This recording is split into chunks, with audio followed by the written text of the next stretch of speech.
Olis, Olis, Olis. Nos reencontramos después de bastante tiempo,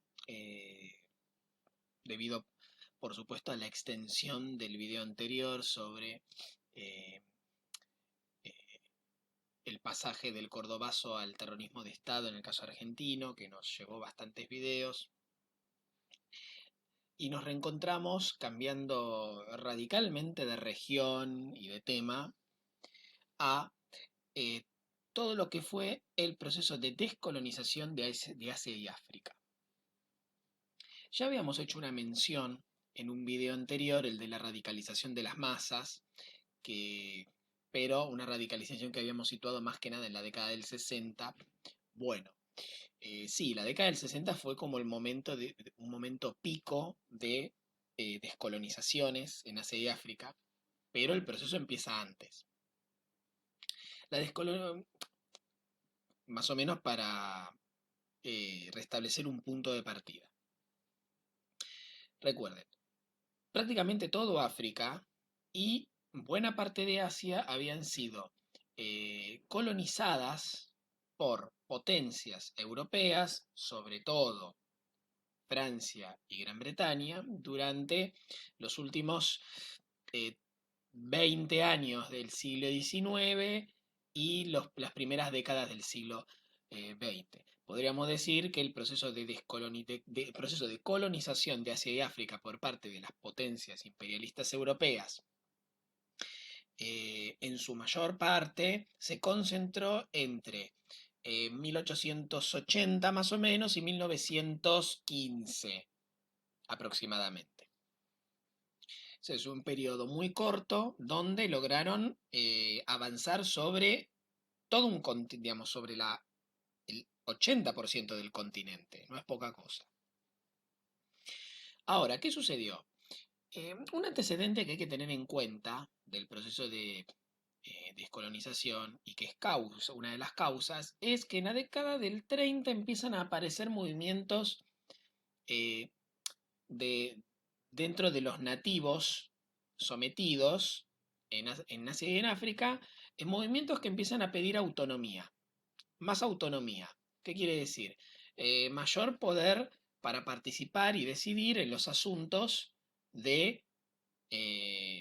digamos, de la sociedad, digamos, de la sociedad colonizada, ¿no?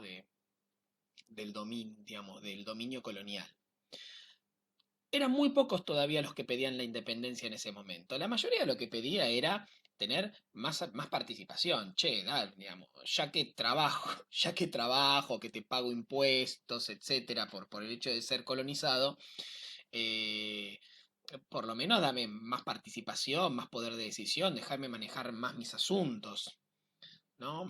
Dame más derechos y libertades, déjame organizarme en asociaciones, cosas por el estilo, ¿no?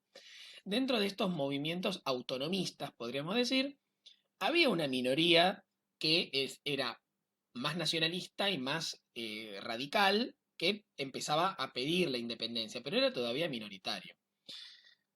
Ahora, la respuesta de las potencias a estos pedidos no siempre fue la mejor. Hay potencias como por ejemplo Gran Bretaña que en general tuvo una actitud más negociadora, aunque también usaron la represión. Y hubo potencias, como por ejemplo Portugal, que apelaron directamente a la represión más brutal. Entonces, eh, esto fue alimentando el sentimiento nacionalista, fue haciendo que los que solo pedían autonomía comenzaran a pensar, bueno, pero si no, ni siquiera me querés dar lo poco que te pido, evidentemente, perdido por perdido, voy a pedir más. Porque, y así comienzan a crecer las tendencias más radicales en los movimientos por la autonomía de las colonias. Ahora, un corte fundamental es la Segunda Guerra Mundial. ¿Por qué? Porque la Segunda Guerra Mundial, si bien se desarrolló en buena parte, en su mayor parte en Europa y en menor medida, y por otro lado, aunque en menor medida en comparación en el Pacífico, en el Océano Pacífico, La Segunda Guerra Mundial tuvo un impacto económico durísimo e inmediato en las que eran las grandes potencias imperialistas que dominaban Asia y África, sobre todo Gran Bretaña y Francia. Gran Bretaña y Francia salieron de la Segunda Guerra Mundial muy golpeadas en su prestigio como potencias y sobre todo económicamente. Eh, Se vieron ante la necesidad de, bueno, empezar a invertir cada vez más recursos en reconstruirse. Y por otro lado, como sobre todo Inglaterra había convocado a muchísimos nativos de las colonias para contribuir con el esfuerzo militar, claro, estos nativos empezaron a pedir cosas a cambio. En el medio, los gobiernos británicos habían hecho algunas promesas, entonces, claro, apareció una presión por hacerle concesiones a estos nativos que más o menos, digamos, que habían hecho una contribución importante a la victoria contra el nazismo. Entonces se juntaron varias situaciones. Las grandes potencias estaban económicamente quebradas y no podían sostener la dominación. Por otro lado, los nativos cada vez pedían que digamos, más poder de decisión, pedían algún gesto o una serie de concesiones como recompensa por su contribución a la, eh, a lo que había sido la lucha en la Segunda Guerra Mundial. Por otro lado, había colonias que habían sido ocupadas por los enemigos de las potencias, sobre todo en el caso de Gran Bretaña, en el sudeste asiático, y claro, los nativos que vivían en esos lugares habían tenido como una primera experiencia de no tener a los ingleses, a los colonizadores ingleses encima diciéndoles lo que tenían que hacer. Entonces, claro, cuando Inglaterra trató de restablecer su dominio sobre esas regiones, ya no era lo mismo. Entonces comienza una creciente presión sobre las grandes potencias europeas para ir retirando, digamos, o hacer concesiones o ir retirándose, o las dos cosas al mismo tiempo. A todo esto no nos olvidemos que en el medio estaba eh, el ascenso de la Unión Soviética como una de las dos grandes potencias a nivel mundial. La otra sería Estados Unidos. Cada una de estas potencias liderando un bloque de naciones en un enfrentamiento entre dos grandes sistemas, el capitalismo y el socialismo, de lo que ya hablamos en un video anterior. Claro, por supuesto, la influencia de la Unión Soviética, que empezó a extender su red por todo el mundo buscando aliados para darle asistencia técnica, para darle asistencia económica, para sumarlo al bloque, o si no lo podía sumar al bloque, por lo menos tener su apoyo a todo lo que hiciera el bloque, aunque no se integrara totalmente. Digamos, la Unión Soviética comienza a colaborar con los movimientos ya nacionalistas de fines de los 40 en, en Asia y África, y muchos de estos movimientos empiezan a eh, volcarse a la izquierda.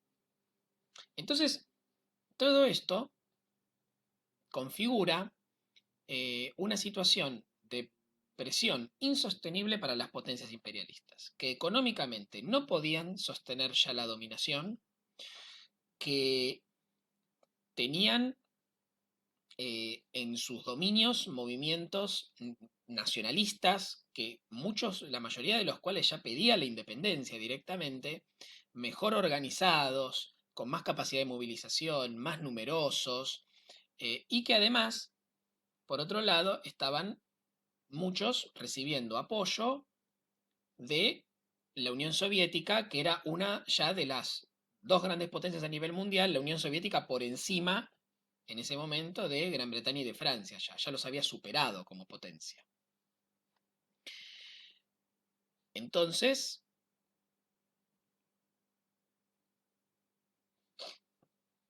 en la década del 50, a fines de los 40 ya Gran Bretaña empieza a ponerlo en práctica, en el caso de la India, que es una de los primeros, una de las primeras sociedades que obtiene la independencia. En la década del 50 ya todas las potencias imperialistas europeas, empezando por Gran Bretaña y Francia, cambian su estrategia de negociación y aceptan iniciar un proceso de reformas tendientes a otorgar la independencia absoluta a lo que eran sus dominios coloniales. Este es el comienzo del proceso de descolonización y el surgimiento de lo que algunos periodistas de la época y que después muchos historiadores, sociólogos y demás van a tomar para, como denominación, es el surgimiento del llamado Tercer Mundo. Vamos a ver ahora cuáles fueron los caminos del proceso de descolonización. Tuvo distintas vías, que dependía de distintos factores, como por ejemplo, bueno, cuál era la potencia imperialista, o sea, no va a ser lo mismo, no va a ser lo mismo en las colonias, el proceso de descolonización en los dominios británicos que en los franceses. También dependía de la forma de, de organización del gobierno y de la administración colonial. La tradición británica era distinta a la francesa en este sentido.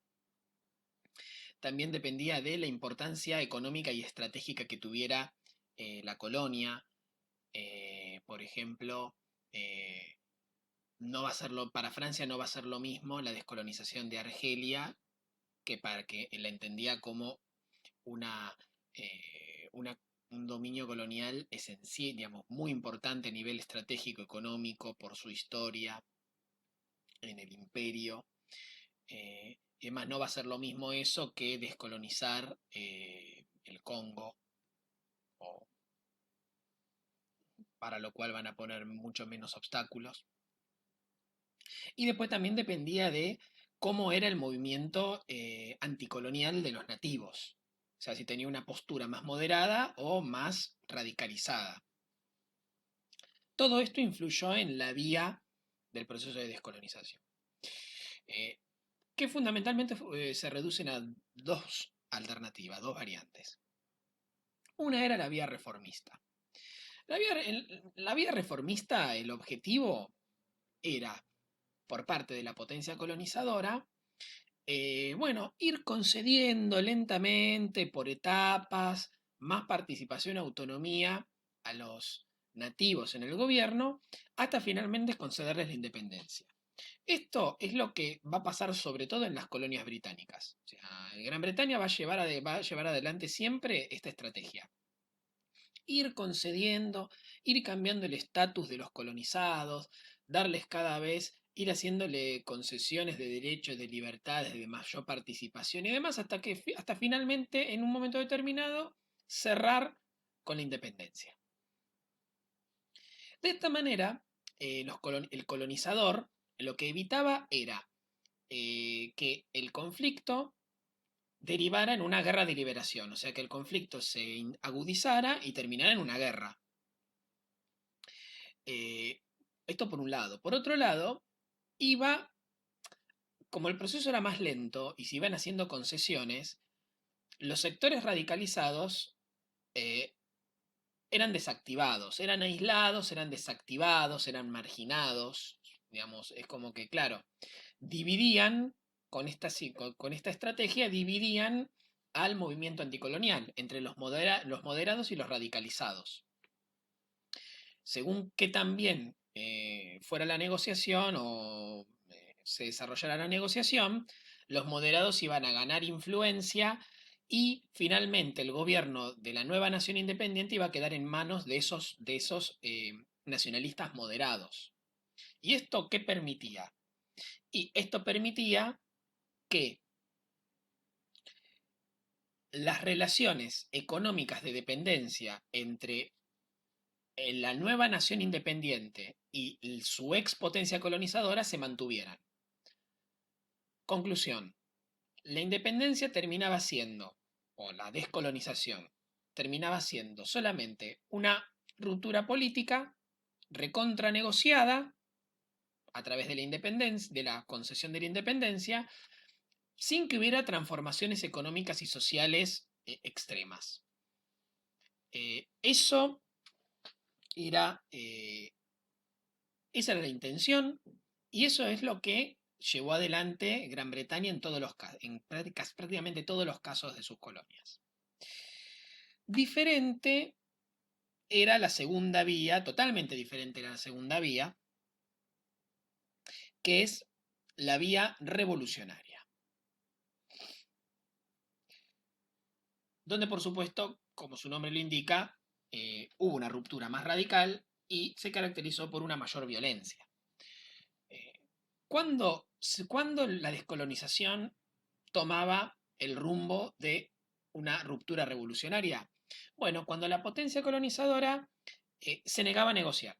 Digamos, se negaba por lo menos se negaba a negociar en términos iguales con los nativos, se negaba a hacer concesiones eh, significativas y lo que hacía era solamente gestos, promesas que no cumplía, algunas, algunas medidas menores y sobre todo cuando reaccionaba con la represión. Esto va a ser muy común, sobre todo en las colonias, en algunas colonias francesas y sobre todo en el caso de Portugal, cuyas tres colonias van a librar una guerra de liberación contra la potencia colonizadora. Guerras muy largas y desgastantes. En el caso francés, hubo de las dos cosas. Hubo eh, descolonizaciones negociadas y graduales, y después hubo dos casos en particular de descolonizaciones sumamente violentas que incluyeron una guerra de liberación, que fueron Argelia y Vietnam, o Indochina, la Indochina francesa, que después sería Vietnam y otros países. O sea, la negativa de la potencia colonizadora a negociar lo que terminaba haciendo era alentar a los sectores más radicalizados del movimiento anticolonial, ¿no? Que pasan a exigir la independencia política, pero además también transformaciones económicos y sociales digamos, extremas, e incluso una ruptura de las relaciones con la potencia, con la ex potencia colonizadora.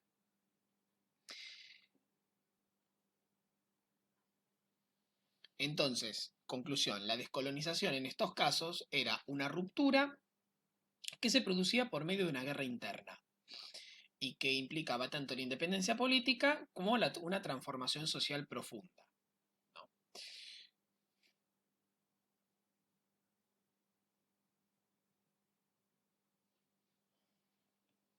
Ahora, ¿cuáles fueron, una vez eh, declaradas las independencias en los distintos casos, en qué consistió la construcción de las nuevas naciones independientes? ¿Cómo fue la construcción de las nuevas naciones independientes? Bueno, acá esto, eh, este segmento se divide en dos partes. Por un lado, cuáles fueron los proyectos. Y por otro lado, cuáles fueron los problemas, cuáles son los problemas, fueron y siguen siendo los problemas que afrontaron y afrontan las nuevas naciones independientes. Bueno, la construcción de las nuevas naciones fue muy difícil y muy conflictiva por distintos motivos. Primero, porque tenían que reconstruir el Estado, porque el Estado colonial era disuelto con la independencia, entonces había como que reconstruir el aparato estatal, construir un Estado casi nuevo. Después tenían que reorganizar la economía, que ya no iba a estar totalmente ligada o no debía estar supuestamente eh, ligada de manera tan directa a los deseos de una potencia externa, sino más a los objetivos de desarrollo que tuviera la nueva sociedad, el nuevo país. Ahora, había cuatro grandes obstáculos para que esto fuera posible, es decir, para que las nuevas naciones pudieran llevar adelante un proceso de construcción satisfactorio. Primero, que el aparato estatal heredado, además de ser pequeño, apuntaba básicamente a reprimir y a explotar a los nativos y a los recursos de, digamos, de la región del dominio colonial, de la región bajo dominio colonial.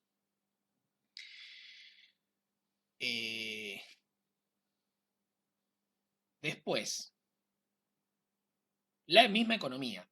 Segundo, la misma economía. Era una economía basada en la exportación de materias primas, débil, dependiente, atrasada, con, con poco desarrollo técnico y tecnológico, con pocos especialistas, qué sé yo, había pocos nativos que tuvieran formación universitaria, qué sé yo, en ingeniería, cosas por el estilo. Había, pero eran pocos para lo que necesitaba el nuevo país, que tenía que reconstruirse de cero. Bueno, no de cero, pero casi. Muy mala infraestructura, una infraestructura pequeña y limitada a la exportación, la exportación de materias primas conforme lo quería y lo necesitaba las potencias colonizadoras. Después, tercero, la falta de experiencia política y democrática del pueblo, digamos, de las masas. O sea, no, digamos, como el nivel de participación en la política de los nativos en el sistema colonial había sido muy pequeño, prácticamente nulo, ahora estas sociedades tenían que construir sistemas políticos con un pueblo que no tenía experiencia, por ejemplo, digamos, no, digamos, no habían, nunca habían votado, la mayoría nunca había ido a votar. Había, además, altos niveles de analfabetismo.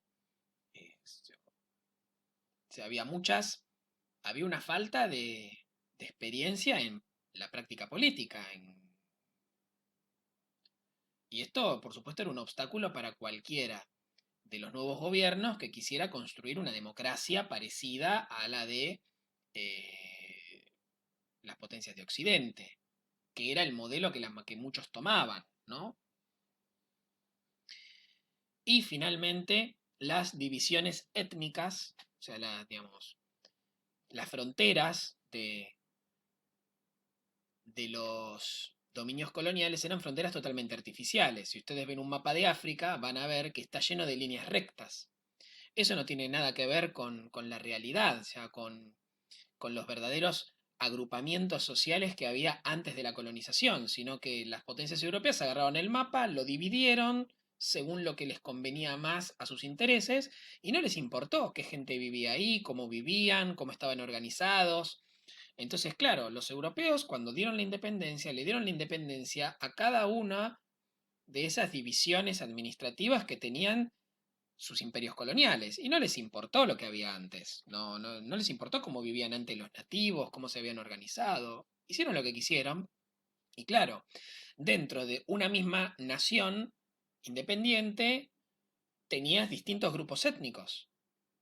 Eh, y además, ellos, sobre todo los británicos, habían alentado fuertemente los enfrentamientos entre los grupos étnicos. ¿Para qué? Bueno, por el principio de si los mantengo divididos, voy a poder dominarlos mejor.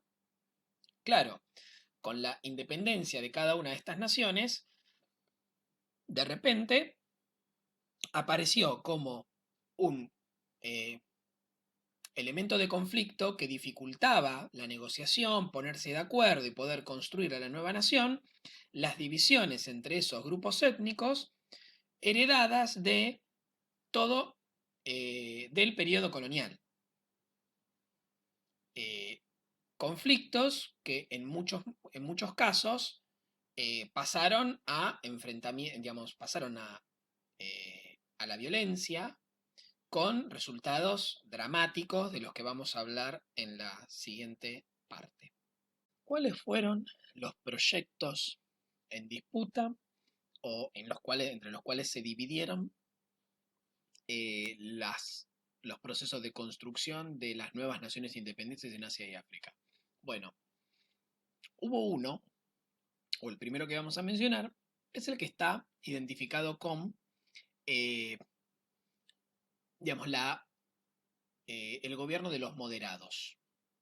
O sea, es lo que corresponde a aquellos casos en los cuales los sectores más moderados del movimiento anticolonial son los que finalmente lograron o encabezaron la negociación con la potencia colonizadora para lograr la independencia.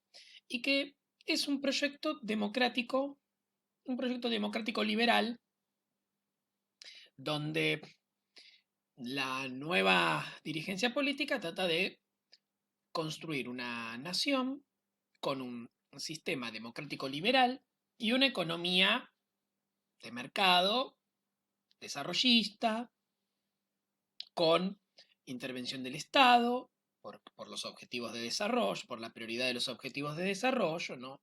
Integrada al mercado mundial, con asistencia técnica y financiera de las grandes potencias del sistema capitalista. O sea, es como la vía más moderada, es el proyecto más moderado.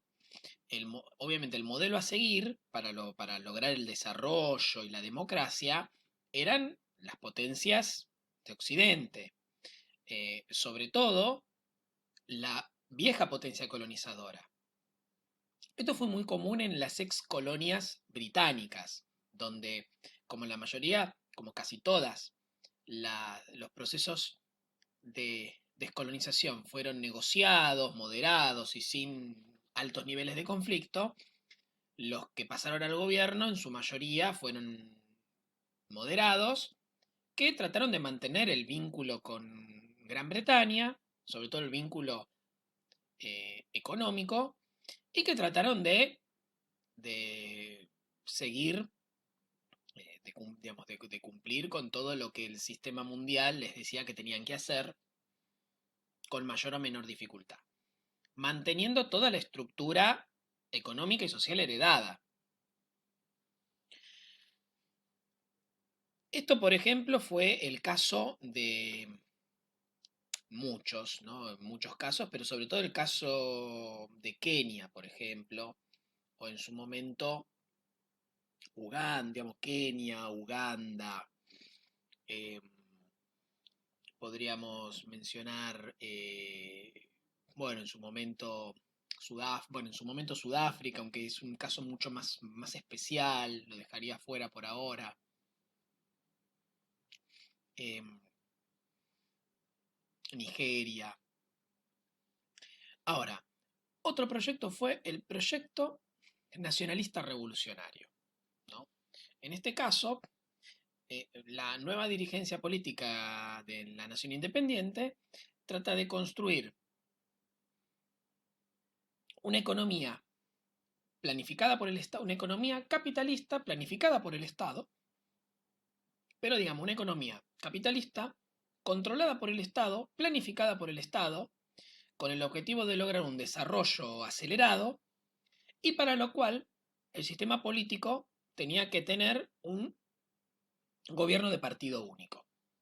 ¿Qué era el partido? Por supuesto, el partido único, el gobierno de partido único estaría encabezado por el partido que había encabezado el movimiento anticolonial y es que el que había logrado la independencia.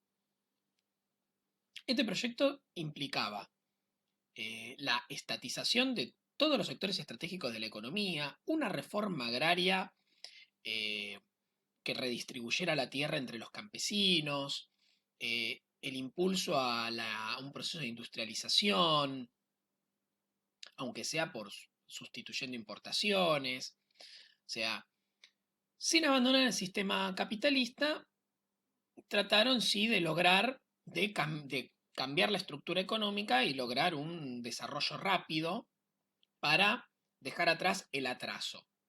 Y para poder lograr esto, utilizaron un sistema político autoritario, digamos, donde no había elección, donde digamos, eh, no había elecciones y no había fecha tentativa para armar elecciones, sino que se confiaba en que el partido que había logrado la independencia tenía la el apoyo popular necesario como para que no fuera necesario, para que no hiciera falta elecciones que pudieran además introducir conflictos y demás que perjudicaran el desarrollo. Es cierto que la inmensa mayoría de estos partidos que, que encabezaron, estos partidos nacionalistas, revolucionarios, es cierto que tenían un apoyo de masas enorme y que si hubiera habido elecciones, es muy probable que las hubieran ganado igual. Pero bueno, decidieron ahorrarse ese paso. Y por último, un caso que fue menos común, pero en los casos en que se dio fue muy significativo, es el caso de los proyectos socialistas revolucionarios, que sobre todo tuvieron mucho peso o se desarrollaron en aquellos casos en los que había habido una guerra de liberación, como por ejemplo Angola, Mozambique, las ex colonias portuguesas, ¿no? Eh, Vietnam, en el caso francés, esos, no muchos, digamos, no muchos más.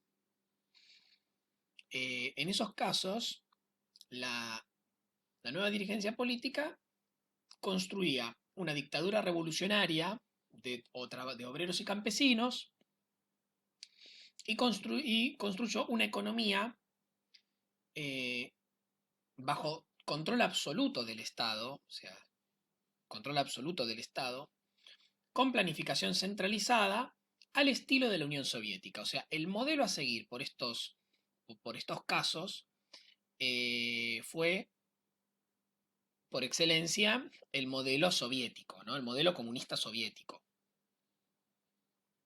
El objetivo era no solo lograr un desarrollo autónomo, sino también una mayor igualdad y a futuro construir una democracia popular, que la dictadura revolucionaria se convirtiera en una democracia popular. Esto significó, llevar adelante este proyecto significó expropiar a la clase dominante, o sea, expropiar a los empresarios capitalistas y a los viejos y a los terratenientes, o sea, sacarles sus propiedades, sus tierras, sus fábricas, para que pasaran a control estatal, llevar a una reforma agraria, por supuesto, que estaba ligado a esto, y una industrialización acelerada. O sea, era un proyecto que trataba de romper totalmente con el sistema capitalista para construir el socialismo.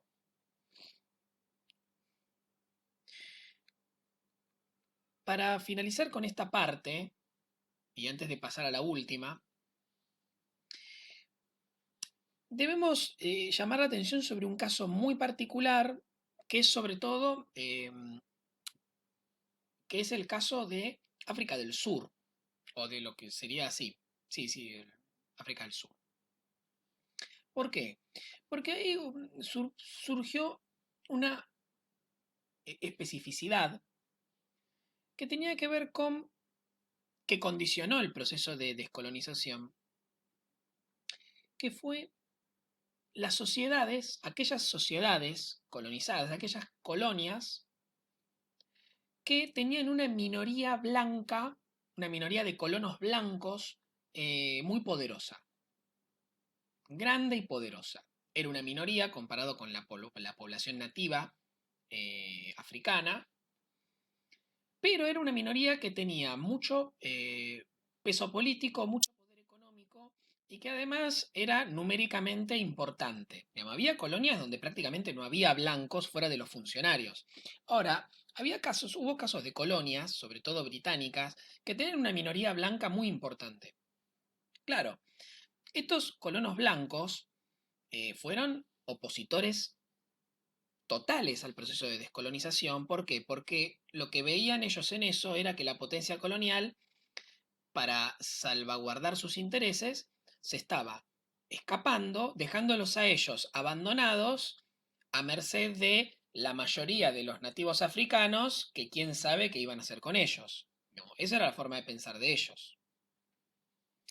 Ellos lo que temían era perder sus privilegios, porque por el hecho de ser blancos habían tenido un acceso diferencial a cargos políticos, a recursos económicos, se habían enriquecido, todo eso a costa de los nativos africanos, que eran sobreexplotados y quedaban al margen del sistema político colonial. Con lo cual, claro, ellos se veían venir que eh, si se daba la independencia, era inevitable que los nativos africanos llegaran al gobierno, digamos, que llegaran al poder, entonces ellos iban a quedar sometidos a un gobierno de una mayoría que no podían contrarrestar de ninguna forma, no había forma electoralmente de que les pudieran ganar, y, y eso ponía en riesgo sus privilegios como minoría. Entonces, lo que hicieron al ver que la descolonización era inevitable, era bueno presionar a la potencia colonizadora y al movimiento anticolonial de los nativos para asegurarse el mantenimiento de su poder económico y de una posición política dominante. O sea, ver de qué manera podían mantener sus privilegios de alguna manera. Con esto amenazaron, digamos, amenazaron con el caos económico, con irse masivamente del país, incluso con formar organizaciones armadas propias, digamos, hubo situaciones muy tensas, donde los colonos blancos no querían saber nada y amenazaban con grandes desastres si no les garantizaban, si no les aseguraban mantener su posición en la nueva nación. Bueno, esto dio lugar a dos posibilidades. Que les dijeran que sí o que les dijeran que no. En los casos en los que la descolonización siguió una vía revolucionaria, eh, no solo les dijeron que no, sino que además los expulsaron del país. Ese fue, por ejemplo, el caso de Argelia. En Argelia, los colonos blancos fueron prácticamente expulsados de la nueva nación por su apoyo incondicional a la colonización, la potencia colonizadora Francia durante la Guerra de Liberación, con lo cual se la cobraron después. Eh, en los casos en los que la descolonización siguió una vía más reformista, los colonos consiguieron pactar con los dirigentes nacionalistas nativos para compartir el gobierno y compartir el control de la economía. Eh, un caso, un caso de esto fue Kenia, por ejemplo. Ahora, después hubo un caso muy especial que es el de Sudáfrica y el de lo que era Rodesia, que después se iba a dividir entre Zambia y Zimbabue. Em, Sobre todo Zimbabue, que es que en esos casos la minoría blanca, que era una minoría blanca proimperialista y extremadamente racista, eh,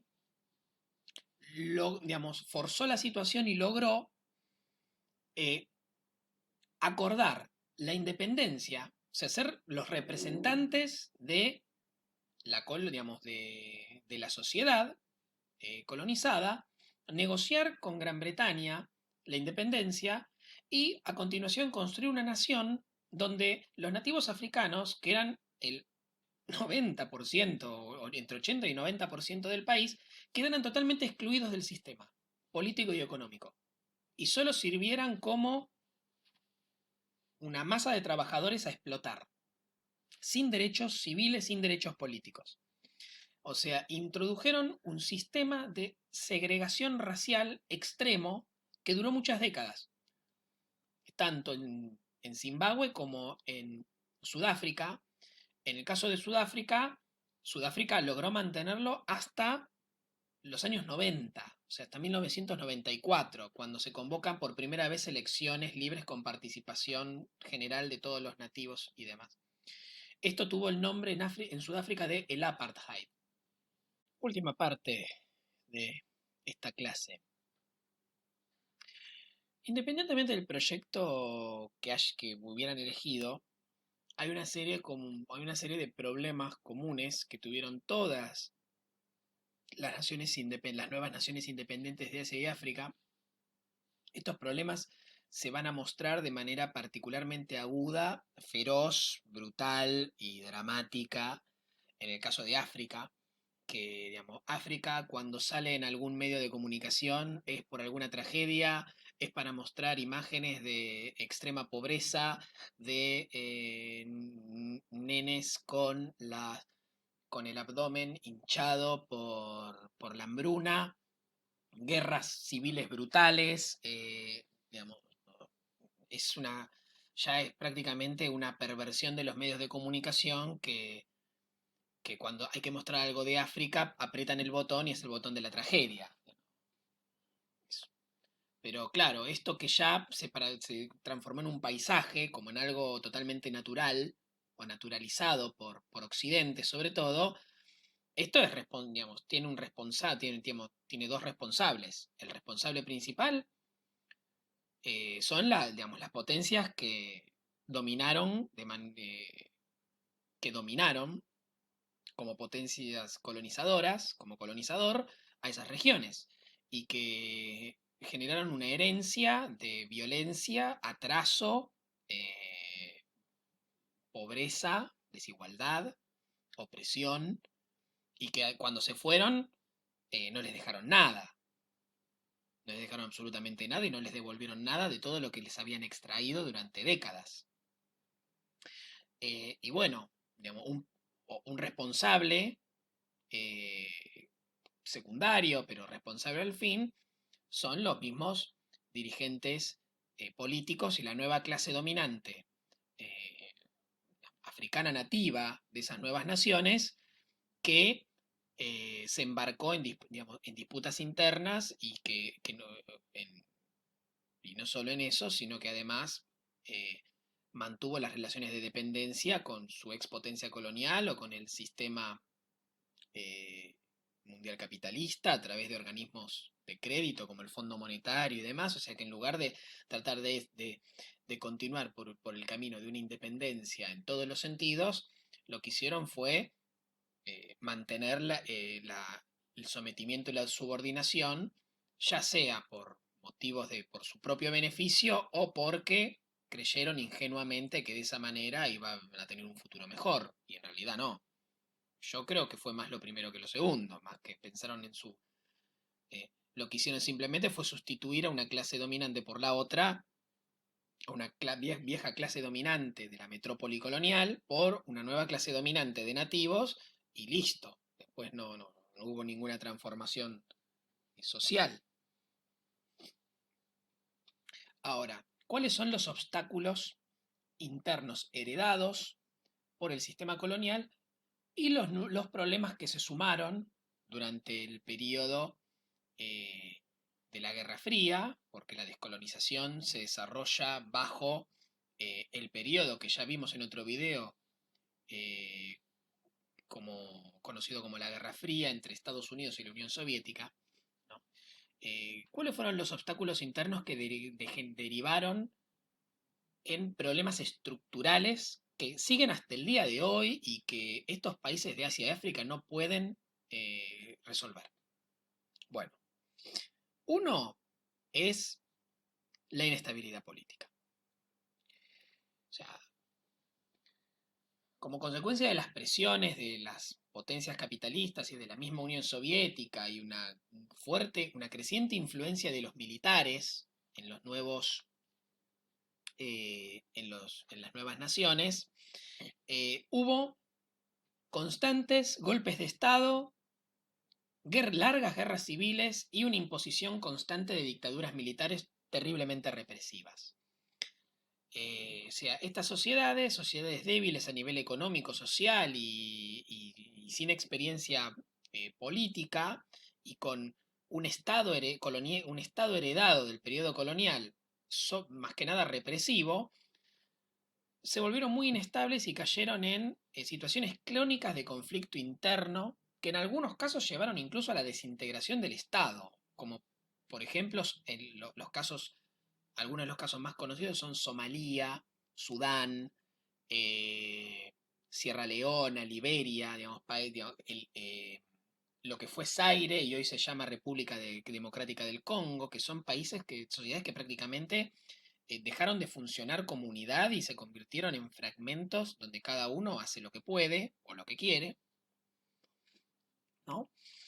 Además de la desintegración del Estado, la ausencia de un gobierno reconocido internacionalmente, la comunidad internacional no sabe o no quiere comprometerse a decir este es el gobierno legal, eh, caos económico, una crisis social extrema con niveles de pobreza, hambruna y emigración masiva de la población escalofriantes. O sea, estamos hablando, por ejemplo, de personas que recorren miles de kilómetros práctico de la manera que puedan, a pie, como sea, para llegar a la costa del Mediterráneo y subirse una balsa para cruzar ilegal a Italia a ver si ahí puede vivir de vender cosas en la calle o lo que sea, o como, no sé, en el trabajo que pueda.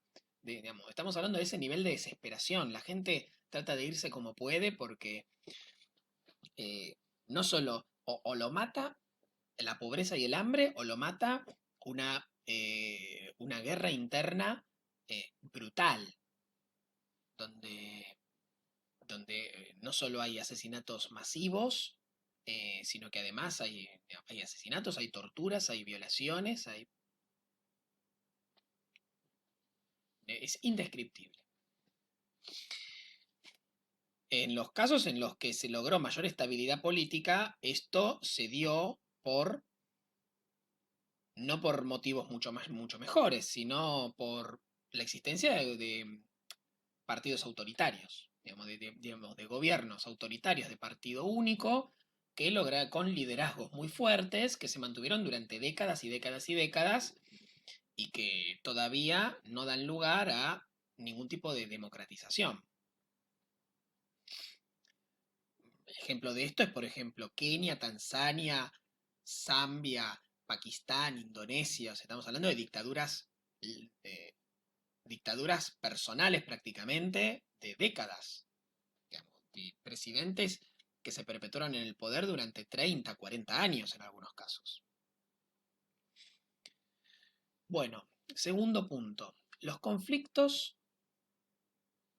étnicos y religiosos. Algo ya mencionamos, ¿no? O sea, en el caso de los conflictos étnicos, en los casos en los que se, se profundizaron eh, y pasaron a mayores, hubo procesos de persecución y exterminio de minorías por parte de gobiernos autoritarios, llegando incluso al genocidio.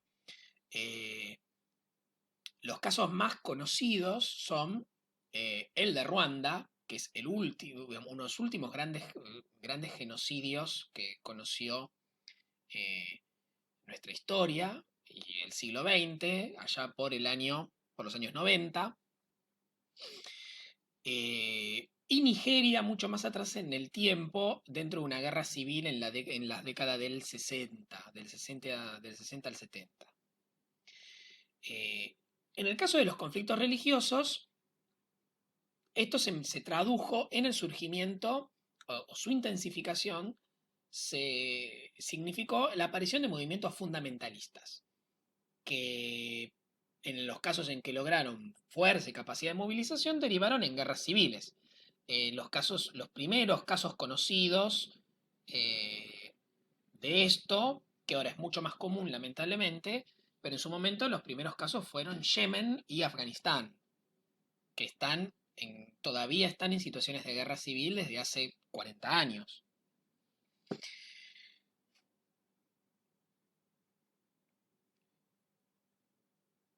El siguiente problema a mencionar es la corrupción estructural y generalizada en los gobiernos, eh, cuya consecuencia es un pésimo funcionamiento del Estado que no puede garantizar ningún tipo de servicio, ni los más básicos, por ejemplo, educación, salud o asistencia social mínima, seguridad, o sea, eh, pérdida de recursos, falta de control sobre las empresas privadas que hacen lo que se les canta, eh,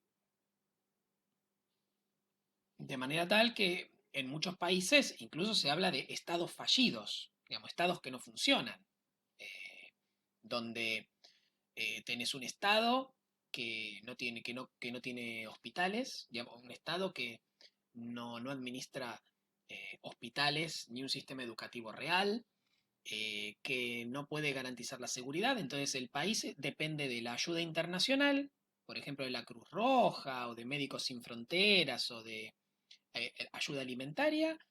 Y por otro lado, en términos de seguridad, está en manos de bandas armadas privadas que controlan barrios y que son los que garantizan la seguridad a cambio de que les paguen una protección, cosas por el estilo. Finalmente, el estancamiento económico, ¿no? O sea, como consecuencia del bajo nivel de desarrollo heredado del sistema colonial y también de la incapacidad de las nuevas naciones de poder romper con la dependencia financiera y técnica sobre todo con sus expotencias coloniales, en los casos en los que mantuvieron el vínculo, y lo que, lo que sucedió es que todos los proyectos de desarrollo se frenaron, ya en la década del 70 la mayoría se habían frenado y habían dado lugar a un estancamiento e incluso una caída, que en algunos casos no se detuvo nunca. O sea, la actualidad de las sociedades africanas es de una economía con un sector industrial muy atrasado o casi inexistente, muy poco competitivo, un sector agrícola de, de baja productividad que no tiene, que a veces no llega ni siquiera a autoabastecer a la nación. eh, Dependencia absoluta del Fondo Monetario Internacional y del Banco Mundial para financiarse y sostener mínimamente el funcionamiento del Estado y de la economía. Eh, esto se agravó muchísimo en las décadas del 80 y del 90. A medida que los problemas se iban empeorando, empeorando, empeorando y no se resolvían nunca y no había ninguna mejora cada vez tenían menos medios los gobiernos de las naciones africanas y asiáticas para afrontar la situación, pedían cada vez más préstamos al exterior. Y dependían cada vez más de las inversiones extranjeras que llegaban y hacían lo que querían. Inversiones que por supuesto venían de las viejas potencias colonizadoras. Eh, bien, para cerrar, tres recomendaciones bibliográficas, o sea, 3 libros que recomendamos para leer si en algún momento les interesa, quieren. Bueno, el primero, un clásico de Peter Worsley, El tercer mundo, ¿no? Que es un libro, digamos, un libro donde recorre buena parte de los conceptos y de, de las clasificaciones y que traté en esta clase, ¿no? Con respecto a cuál era el punto de partida de las nuevas naciones, cuáles fueron los distintos caminos de la descolonización, los proyectos en disputa, cuáles son sus problemas actuales. El siguiente, más económico, El tercer mundo en la encrucijada de Paul Veroche. Este investigador, en este libro lo que trata es fundamentalmente de aspectos ligados al desarrollo económico-social de las naciones africanas y asiáticas, ¿no? Que es en su mayor parte lo que integra el tercer mundo junto con América Latina. Él se dedica particularmente a la cuestión de, bueno, qué factores condicionaron y determinaron el desarrollo de los países del tercer mundo. Y por lo tanto, cuáles son los obstáculos al desarrollo en el momento en que escribió este libro. Nada más para decir, muchas gracias.